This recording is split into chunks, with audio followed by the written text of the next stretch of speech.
I think there's a lot of pressure on military prosecutors and commanders to take sexual assault cases forward to trial.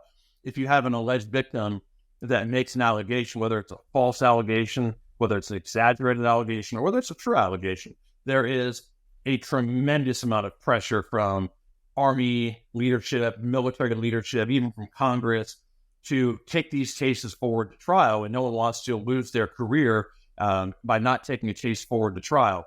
So there's a lot of pressure, and what we're seeing is other cases that may not ever get preferred in the sexual assault realm, they get preferred all the time. And maybe that's why they're losing so many of these trials, because they're bringing garbage to trial.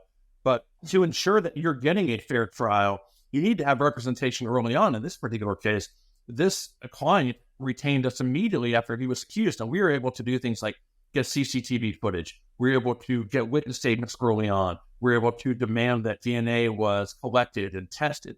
These are all things that we're able to do early on, because from the time that these accusations were made until trial is a year and a half down the road. And often by then, witnesses are out of the military. CCTV footage is clearly going to be gone, usually within 15 to 30 days, sometimes less than that, sometimes a week. As CCTV footage can often be incredibly helpful. DNA evidence, it's not oftentimes collected, but you can request that it's collected. That doesn't always happen. But we can, if we know our client didn't do this, and this is where a accused needs to be honest with your lawyer. If you know you didn't do this and you've involved the accused, we can request that DNA evidence is collected. It doesn't always happen. They won't always listen to us. But how's that going to play out at a trial?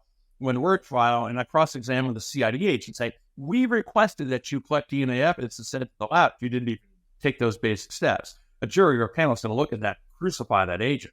And so those are the things that we can do early on to ensure you get a fair system. What we can't always do is speed up the process.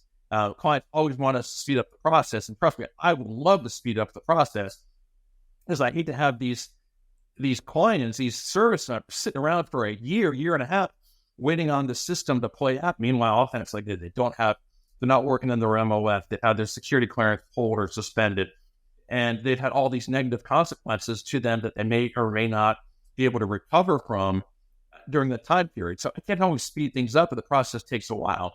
For example, USISIL, U.S. Army Criminal Investigative Laboratory out in Forest Park, Georgia, they're the ones that test the DNA, serology, trace evidence, any type of forensic testing.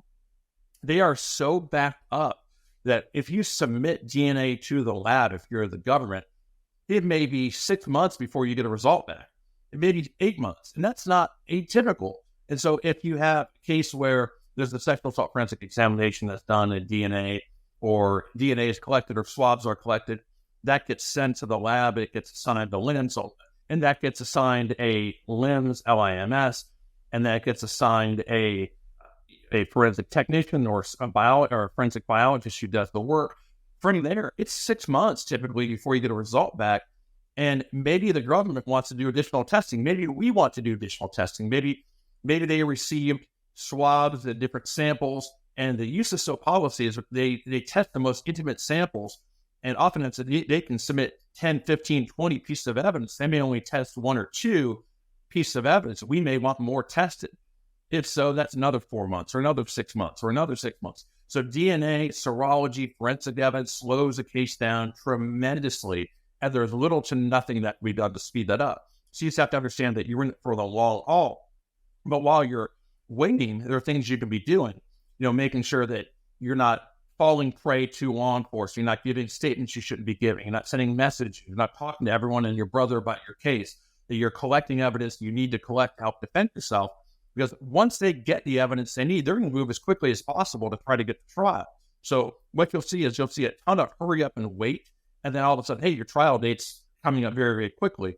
And so you need to be, that time that you're waiting, you need to be prepared and not dilly-dallying around. You need to be prepared and make sure you've got counsel that's prepared and ready to go. So when that evidence does come back, you're in a position to get these charges withdrawn and dismissed, or in a position to win the case. If you're one of these scenarios where the government's accused you of something very serious and it could cost you your future, your freedom, or your career, you need someone who's been there and done that. Give me a call. I've been doing this for 20 years, and I've been to trial over 500 times with a track record that I'll put up against anyone. you want to take it to the next level, get on my calendar, let's do a call, and let's go win your case.